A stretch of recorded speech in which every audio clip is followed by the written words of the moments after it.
Et salut à tous, c'est Jody des la Crypte. Aujourd'hui on se retrouve dans une nouvelle vidéo qui sera un book haul. J'ai énormément de livres à vous présenter parce que le problème c'est que j'ai pris pas mal de retard, vous vous en doutez, à cause du déménagement. Et donc par conséquent j'ai pas mal de trucs à vous présenter. J'ai trouvé une petite bouquinerie d'occasion dans laquelle je me suis fait plaisir, vous allez pouvoir le constater. On va commencer de ce pas, on va pas perdre plus de temps. Ici beaucoup d'horreur vintage, beaucoup. Voilà, on est vraiment dans ce thème là pour ce book haul. Le premier livre que je me suis procuré, il s'agit de 7 mensonges de Elizabeth Kay. Ici on est dans un thriller qui avait une forme extrêmement intéressante dans sa forme grand format, puisque en fait il y avait des petits onglets dans lesquels étaient regroupés chacun des mensonges. Ici on va parler d'une amitié toxique en fait. On va parler de Jane et Marnie, elles sont inséparables depuis l'enfance. Et en fait, elles sont toujours amies quelques années plus tard, mais leurs deux maris sont morts. Et nous, en fait, on va découvrir la vérité. On va découvrir les mensonges de l'une de ses amies et qui a fait que du coup, cette relation s'est avérée toxique et que ça a fini sur un drame. J'ai très hâte de découvrir ce livre. Clairement, il m'a fait envie dès sa sortie et donc du coup, je suis super heureuse de me l'être procuré. Bien plus tard, mais en tout cas, ça sera l'occasion de le découvrir, quoi. Ensuite, je me suis procuré Les Renaissances de Joseph Tully. Les Renaissances de Joseph Tully aux éditions Pocket Terror, c'est une lecture là aussi qui me faisait envie depuis pas mal de temps. On va parler d'un vieux quartier de New York qui devient la proie des démolisseurs. Déprimant mais rien d'inhabituel, et pourtant, tandis que les appartements se vident, quelque chose semble prendre possession des lieux. Il y a ce bruit inexplicable qui va pousser le personnage principal au bord de la folie, et son voisin qui disparaît mystérieusement sans laisser de traces. Donc je pense qu'on va parler d'un immeuble très étrange où il se passe des choses très particulières. J'ai hâte de découvrir ce Pocket Terror dont j'entends beaucoup de bien et voilà, ça sera l'occasion. Je me suis pris là aussi un classique de l'horreur, Tu as beaucoup changé, Allison de Peter Straub. Classique de l'horreur, pourquoi ? Parce que c'est un récit dont on entend extrêmement parler quand on parle du genre horrifique en règle générale. Donc dans ce livre, on va suivre l'histoire d'un personnage qui s'appelle Miles et ce personnage il va être rattrapé en fait quelque part par le spectre de sa cousine, morte il y a longtemps et avec laquelle il avait conclu un pacte à l'époque. Et en fait on est dans une sorte de malédiction. Là on va clairement parler de spectre, de quelque chose de très étrange. Je ne sais pas tellement de quoi il va en retourner dans ce récit, mais c'est un récit que j'ai hâte de découvrir parce que c'est un classique de la littérature horrifique. Je me suis procuré aussi encore un autre classique, La Foire des Ténèbres de Ray Bradbury. Ici on va suivre tout simplement un groupe de jeunes qui va suivre l'arrivée d'une foire mystérieuse en pleine nuit. C'est deux jeunes, Jim et Will, qui ont entendu en fait le chant de cette foire arriver et ils vont découvrir les attractions de cette fête foraine de cauchemar. J'ai trop hâte de découvrir ça. Je crois que c'est du young adulte. On parle souvent de ce récit comme un récit d'horreur, mais de young adulte. Et c'est un récit que j'ai hâte de découvrir parce que c'est un classique de Ray Bradbury. Et moi, Ray Bradbury, je sais que soit on aime sa plume, soit on l'aime pas parce qu'elle est assez poétique. Moi j'aime bien la plume de Ray Bradbury, donc j'ai très hâte de découvrir La Foire des Ténèbres. Je me suis procuré également Gideon de Stephen Lawes. Gideon, c'est une histoire de vampire. C'est un vampire qui sévit sur Terre depuis des siècles. Il ne se nourrit pas de sang humain mais se régénère en possédant des jeunes femmes. Je ne sais pas trop à quoi m'attendre, je vous avoue. Je suis tombée dessus à la bouquinerie. La couverture qui plus est absolument magnifique. Autre récit que je me suis procuré, toujours dans une édition vintage. Il s'agit ici de Sacrifice de John Faris. Ici, une histoire vraiment qui me hype pas mal, quoi. On va parler de cérémonie maya, de sacrifice humain. On va parler d'une histoire de secte, de religion très étrange. Ça donne très envie. On parle de Greg Walker, un père de famille qui a de terribles secrets en fait. Et le fils d'un voisin va lui tirer une balle en pleine tête et il va se remettre en fait miraculeusement en quelques jours. On va découvrir les secrets autour de cet homme, qu'est-ce qui se passe. Et vraiment une histoire qui m'a l'air très intéressante. J'ai aussi pris une histoire bien kitsch, Le Drive-In de Joe Lansdale. Ici on a l'air d'être clairement dans un slasher assez classique. On va nous parler du plus grand drive-in du Texas avec 4000 automobilistes parqués devant 6 écrans géants pour la nuit de l'épouvante. Et une monstrueuse comète rouge va embraser le ciel et donner le signal. Piégés dans le drive-in, les gens vont être coupés du monde. Franchement, regardez-moi cette couverture, elle est pas extraordinaire. Ça donne trop envie, j'adore. Moi les récits J'ai lu épouvante, j'en avais pas beaucoup et les J'ai lu épouvante, clairement, je n'ai qu'une envie, c'est de découvrir ceci. Notre mère qui est aux cieux de James Morrow, c'est un autre récit que je me suis procuré.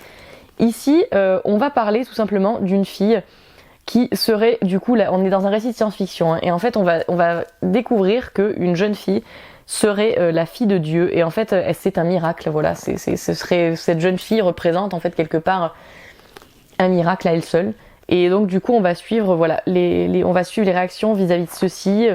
ce qui va arriver à cette jeune fille, et c'est voilà, un récit qui a l'air génial. Je me suis procuré Macabre de Stephen Laws. Ça, c'est un récit qui me donne très envie. On va parler de Tony Dandridge. Le cauchemar va commencer la nuit où, sous la pluie, va surgir devant son taxi une jeune femme terrorisée qui serre un bébé dans ses bras. Celle-ci la menace d'un revolver avant de régler sa course et de disparaître avec son enfant. Et c'est son premier contact avec la victime d'une secte maléfique qui assassine les sans-abri en feignant de leur porter secours. Traqué par une mystérieuse créature surnaturelle, Tony va lui aussi devenir un fugitif, en fait. Et il va découvrir les bas-fonds de la ville où se préparent de sanglantes émeutes. Voilà, une histoire de secte, vous savez que j'aime ça, donc voilà, trop hâte. Je me suis procuré également L'heure des chauves-souris de Dean Koontz. Je vous avais dit que j'avais envie de découvrir d'autres récits de Dean Koontz, et ce sera chose faite. Ici, on va parler tout simplement de Joey. Joey, un dimanche ensoleillé de février, il va voir la mort ricaner à son nez, sous les traits d'une vieille femme aux cheveux gris. « Il faut qu'il meure », va-t-elle crier. Puis le chien du gamin fut massacré, tandis que Joey et sa mère échappent de justesse à un attentat. Car la secte tout entière, fanatisée par la vieille folle, est à leur trousse. Encore une histoire de secte. Voilà, nous y sommes, on est dedans. Et c'est un gélu épouvante. J'ai super hâte. La noirceur de John Saul. Regardez-moi ces couvertures extraordinaires.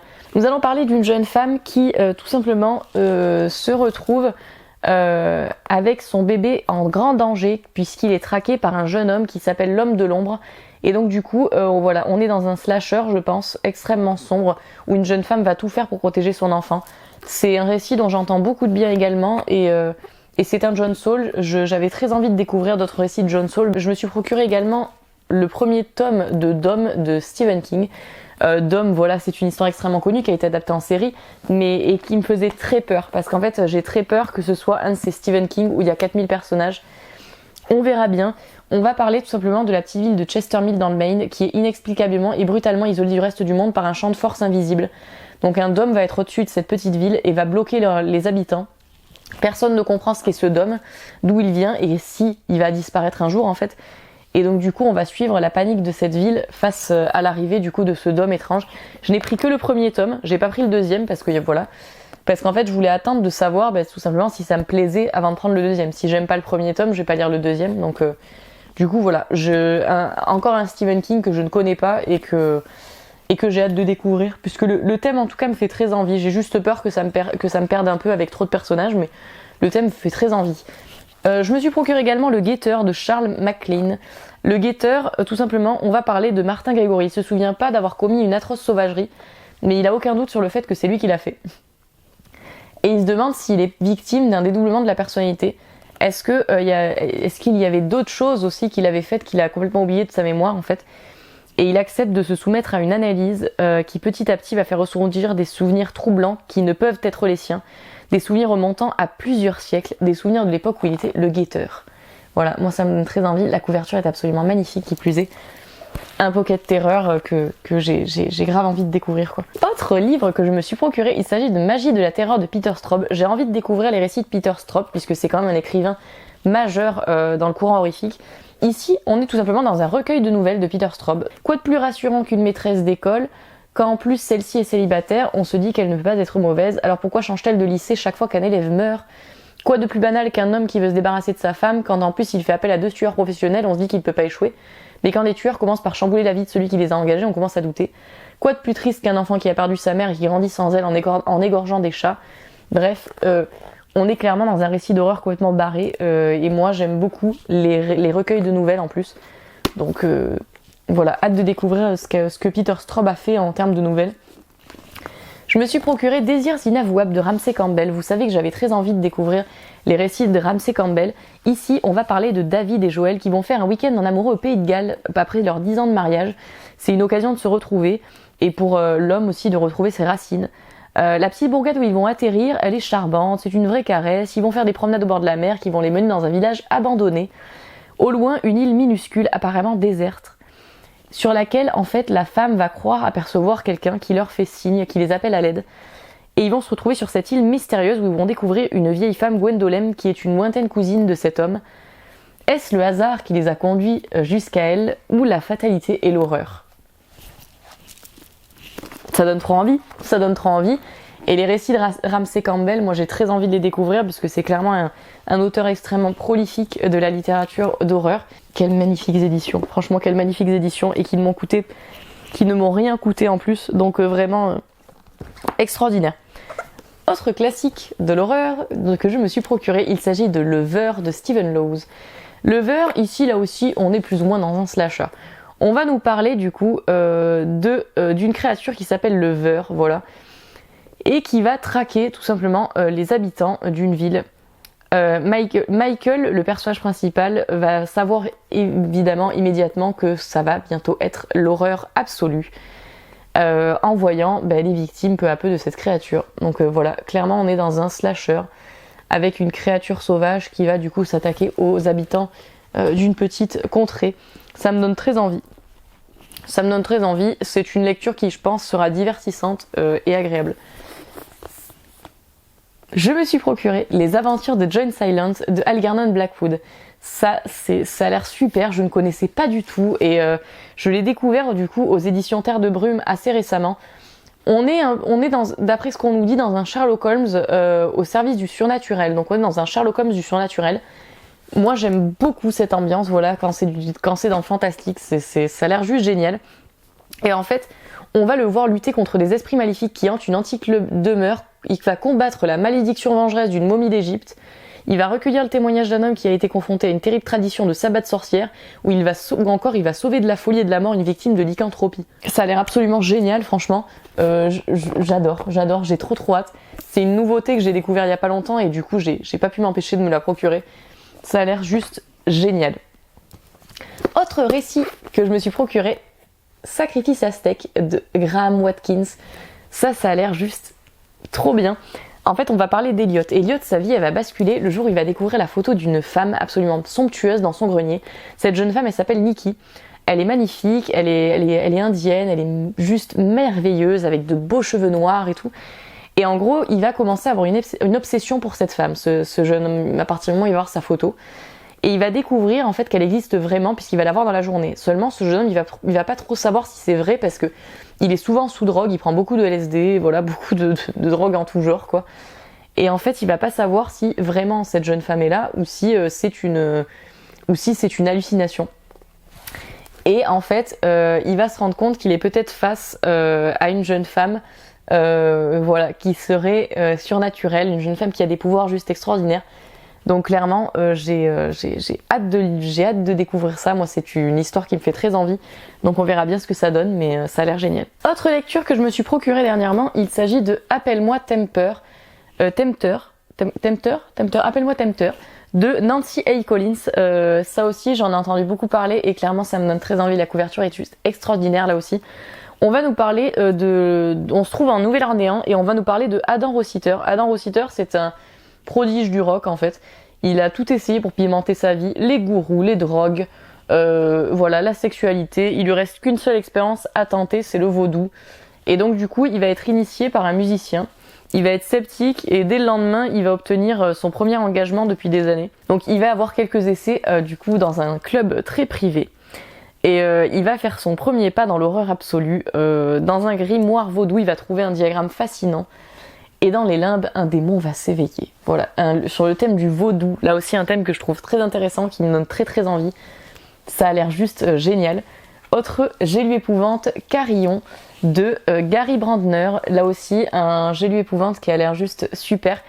On va nous parler d'un beau garçon qui habite un quartier pourri. Il gagne sa vie plutôt mal grâce au tarot et aux dames d'âge mûr en mal d'espoir. Mais au fond, c'est un charlatan. Et un jour, il va avoir un coup de chance. Un milliardaire amoureux est désespéré. Et en fait, sa femme est jeune et belle, mais elle est morte. Elle repose dans un caisson réfrigéré. Et le miracle, c'est que du coup, il va réussir là où les médecins ont échoué et sa femme va revivre. Elle va réouvrir les yeux. Les médias vont alors s'emparer de l'histoire. Tout ne va pas se passer comme prévu car les morts n'aiment pas qu'on les dérange. Donc voilà, une histoire qui a l'air juste trop bien. De toute façon, voilà, moi je vous l'ai dit, j'ai trop envie de découvrir les J'ai lu épouvante parce que clairement on y trouve des histoires qui ont juste l'air exceptionnelles et ça sera l'occasion pour moi de découvrir plus de récits horrifiques vintage. Je me suis procuré également Le Disciple de Laird Koenig. On va nous parler tout simplement de Donald Leaf. On ne sait pas si c'est un prophète ou un imposteur. Et cet être mystérieux, il va débarquer un beau matin au camping des Willows. Il possède un très étrange pouvoir. Il va ressusciter un vieil homme, il va faire parler une petite fille morte depuis 3 ans, et il va entraîner dans son sillage toute une armée de disciples. Parmi eux, la famille Craiging et surtout le petit Marc Ancoli qu'il a accueilli comme un prophète. Mais jouer les apprentis sorciers ne va pas être sans danger. Exceptionnel. Là aussi, on va une histoire un petit peu de gourou, voilà, qui n'est pas vraiment ce qu'il prétend. Je vous avais dit que j'avais envie de lire du Jean Telet. J'avais envie de continuer ma découverte puisque j'avais aimé le magasin des suicides. Je me suis procuré Mangez-le si vous voulez. Mangez-le si vous voulez. Alors, et je me suis procuré également Entrer dans la danse. Ce sont 2 récits inspirés en fait d'histoire. Voilà, c'est inspiré de l'histoire. Et ici, on va nous parler du 16 août 1870 où Alain de Monets, jeune périgourdin, intelligent et aimable, sort du domicile de ses parents pour se rendre à la foire au village voisin. Il va arriver à destination à 14h et 2 heures plus tard, la foule, devenue complètement folle en fait, l'aura lynché, torturé, brûlé vif et mangé. Et en fait, on va nous raconter, étape par étape, l'une des anecdotes les plus honteuses de l'histoire du 19e siècle en France, une hystérie collective. Voilà, donc un récit historique très court. Voilà, on va nous raconter une anecdote une anecdote de l'histoire de France qui est absolument terrible et glauque. Voilà. Et moi, j'aime bien la plume de Jean Telet, donc pourquoi pas. Franchement, pourquoi pas. Et là aussi, autre anecdote historique que Jean Telet va nous raconter dans Entrer dans la danse. C'est une étrange épidémie qui a eu lieu dernièrement et qui s'est répandue dans Strasbourg, de telle sorte que dans la folie, beaucoup se sont mirent à danser jour et nuit, pendant 2 mois sans interruption, jusqu'à tomber inconscients. Beaucoup sont morts. Donc voilà, on va nous parler de cette danse qui a tué énormément de gens puisqu'ils ne pouvaient plus s'arrêter de danser. C'est trop bien, trop bien. C'est des récits en plus qui sont courts et qui, je pense, seront superbes. La vie des ténèbres de Brian Hodge, autre livre que je me suis procuré. Ici, on va parler du school flush. À côté, la cocaïne ressemble à du sucre candy. Et ceux qui sniffent cette poudre verte ne font pas un trip comme les autres. Pour les Indiens d'Amazonie, c'est une porte sur l'autre monde, un monde peuplé de démons. Pour le cartel de Medellín, c'est une nouvelle source de profit. Et donc du coup, on va découvrir en fait tout simplement les effets de cette drogue sur les gens. On va suivre Tony Mendoza, petit dealer ambitieux. On va suivre Justin Gray, cobaye malgré lui et témoin embarrassant, c'est un cauchemar. Et voilà, ça a l'air super. L'histoire d'une drogue très étrange qui du coup va ouvrir une porte sur un monde que les êtres humains ne connaissent pas. La possédée de M.M. Faraday, autre récit que je me suis procuré. Ici, on va parler d'un pacte qu'a conclu Bryna, une petite fille laide et boiteuse, avec Goldie, sa poupée. Elle va laisser Goldie vivre en elle et pour sa part, elle voulait devenir comme Goldie, belle, savante, puissante grâce à un don extraordinaire. Cette petite fille va grandir, s'embellir et devenir un médium réputé. Mais l'heure de payer arrive. En échange de sa beauté et de ses dons, Bryna va devoir laisser son corps à du coup cette poupée. Ça a l'air trop bien. Enfin, tous les récits que je vous présente, je vous dis que ça a l'air trop bien. C'est un peu normal vu que je les ai achetés, donc c'est que ça me donne très envie. Mais voilà, j'ai trop hâte de lire ça, quoi. J'ai trop hâte. Je me suis procuré encore un classique de l'horreur. Ici, il s'agit de Imagica de Clive Barker. J'ai envie de lire tous les Clive Barker. Ici, je me suis procuré le tome 1, comme c'est le cas pour Dom, en fait, de Stephen King, parce que j'ai envie de voir si ça me plaît avant de me procurer le reste. On va nous parler de Charlie qui a décidé de faire assassiner sa femme. Et donc, du coup, dans les bas-fonds de Londres, il va rencontrer bien plus qu'un simple tueur à gages. Il va rencontrer un étrange personnage au sexe indéfinissable et au pouvoir inouï, capable de se métamorphoser selon le désir de ses partenaires. En l'engageant, Charlie va déclencher un engrenage démentiel et projeter Judith bien plus loin que la mort, vers un univers dont il ne soupçonne même pas l'existence, l'Imagica. Ça a l'air trop bien. Je sens que voilà, là encore, Barker va nous emmener dans un univers extraordinaire. C'est qui tout double. Soit j'adore, soit Barker est extrêmement bavard et du coup le récit s'avère assez long. Je ne sais pas encore à quoi m'attendre, mais je sais que voilà, en tout cas, un Barker, ça ne peut pas le laisser de marbre. Illuminae de Annie Kaufman et Jay Christophe. Ça, c'est une saga young adulte qui me faisait très envie. C'est du space opéra. Donc là, on est dans de la SF, on n'est pas dans de l'horreur, on est vraiment dans de la SF. Et on va parler en fait, on est en 2575. On va parler de Caddy. Caddy, elle rompt avec Ezra et elle croit avoir vécu le pire moment de sa vie, mais l'après-midi même, leur planète est attaquée par une entreprise interstellaire sans foi ni loi. Obligée de fuir, elle va t'embarquer sur le vaisseau Hypatia, et Ezra sur l'Alexander, donc sur un autre vaisseau. Et très vite, elle va soupçonner les autorités de leur cacher la vérité. Et avec l'aide de son ami Ezra, le seul en qui elle peut avoir confiance, elle va pirater le réseau informatique. Et en fait, elle va essayer du coup de savoir ce qui se passe. Et c'est un récit qui est extrêmement intéressant dans sa forme, puisque il est tout en document. Voilà, il est tout en document. Et c'est juste génial. Enfin, je pense qu'on va mener l'enquête en fait en même temps du coup que nos protagonistes. Et la forme de ce récit, elle me hypait de fou quoi. Donc trop hâte. Je me suis procuré également Charles Manson par lui-même. Ici, on est dans une sorte de documentaire, voilà, un peu sombre, un peu glauque, où en fait, on va tout simplement suivre la justification de Manson en fait dans ce livre. C'est-à-dire que Manson lui-même va du coup nous parler de les raisons qui l'ont poussé à créer cette secte, les raisons qui l'ont poussé à avoir ce comportement toxique, extrêmement malsain, extrêmement dangereux. On en apprend plus sur ce gourou extrêmement, extrêmement terrible en fait.